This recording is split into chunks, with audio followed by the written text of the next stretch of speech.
سرخط خبرها. بازداشت یک گروه که در روسیه به غارت و تهدید و گروگانگیری مهاجران تاجیک مشغول بودند. از این پس شهروندان می توانند اجازتنامه برای توی معرکه ها را آنلاین به قید گیرند. بازداشت سردار شعبه میلیسیای رومید با گمان تجاوز دختری نابالغ. جوانزن 19 ساله یک مرد 30 ساله را تهدید نموده است و محدودیت برای مهاجران در دو منطقه دیگری روسیه. درود بینندگان عزیز، این نشر نوبتی برنامه نوید 7 روز از استودیوی ارتجی با انعکاس مهمترین خبر و رویدادهای هفته اخیر. ایدبک سعید هستم و شما را در این برنامه همراهی میکنم. وزارت کارهای داخلی تاجیکستان از بازداشت گروه خبر داد که به تهدید و تاراج و گروگانگیری مهاجران تاجیک در روسیه مشغول بودند. این نهاد در برنامه اخباری وزارت کارهای داخلی از گمانبران محمد جان منونوف، باباقول قاریف، سفرعلی قلمت و کامران زبیرزاده، ساکنان شهر و ناحیه حصار، عبدالرحمن جامی و یاوا نام برد. راهبر این گروه با نام علیجان خدایقلوف در جستجو قرار دارد. گفته می شود آنها با لقب‌های قاری، علی ریش، جمشیدی دراز و بنزین معروف بوده. بعضی آنها قبلا در روسیه سود شدند.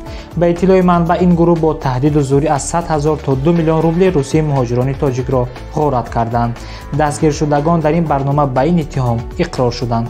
وزارت کارهای داخلی تاجیکستان از شهروندان کشور که در خارج کشور قرار دارند دعوت می‌کند در صورت روبرو شدن با مشکلات حقوقی و اجتماعی به مقامات کشور مراجعه نمایند و در همکاری با دیگر کشورها به مشکلات آنها رسیدگی کرده می‌شود. از این پس شهروندان کشور می توانند برای گذراندن جشن و مراسم ها در سامانه کمیته دین، تنظیم عنعنه و جشن و مراسم آنلاین خود را به قید گذاشته توصیه نامه گیرند. کمیته مذکور از این سیستم به قیدگیری توسط ارسال پیامک به تلفن های موبیلی خبر داد.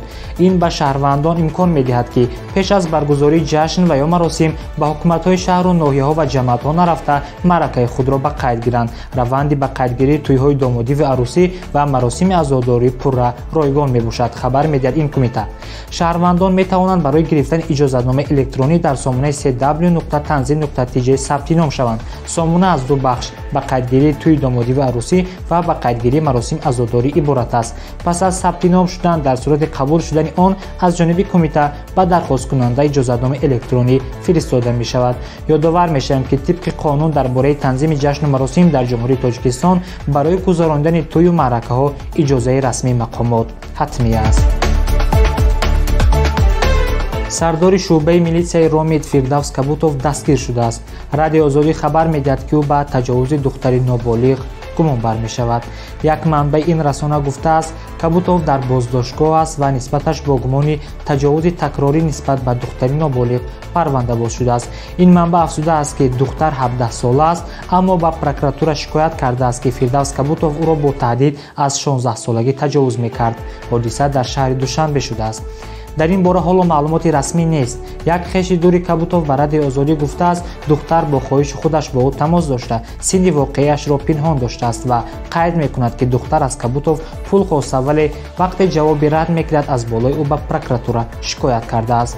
نظر دختر و یا نزدیکانش معلوم نیست اما جبردیده به پروکراتور گفته است بیش از یک سال کبوتوف را ترسانده است تا به کسی شکایت نکند. سال 2023 پارلمان تاجیکستان تغییراتی را به کودکس جنایتی قبول کرد که طبق آن جزا برای آزار جنسی نابالغان سخت‌تر شده است.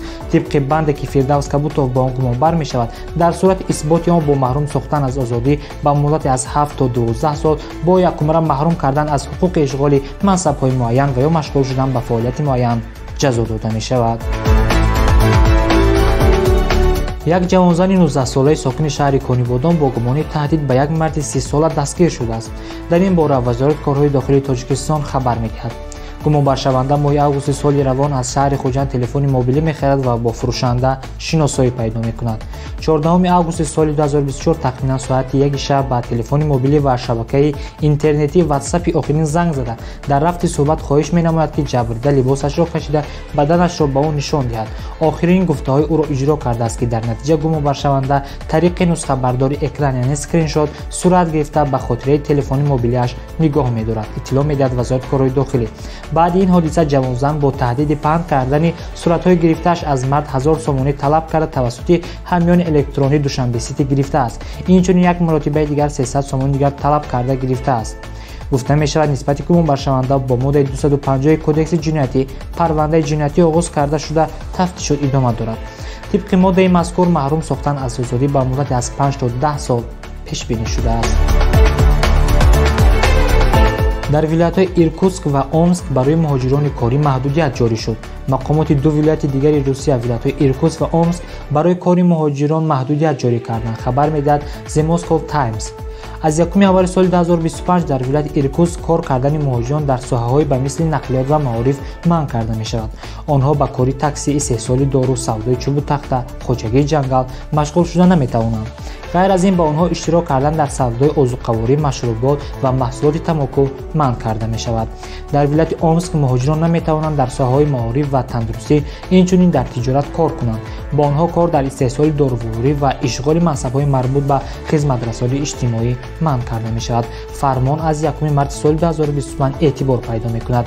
در حال حاضر در بیش از 20 منطقه روسیه از جمله در قلمرو زابایکالی، مسکو، تومسک، اسمولنسک، سامارا، ورونژ و دیگر ولایت‌ها برای فعالیت کاری مهاجران محدودیت جاری شده است. بینندگان عزیز، این برنامه نوید 7 روز بود. مهمترین خبرهای تاجیکستان را با صرف کمی وقت از سامانه مایار تیجی و از صحیفه‌های آن در تلگرام، اینستاگرام، فیسبوک، یوتیوب، تیک تاک و کانتاکت پیگیری نمایید. خیر.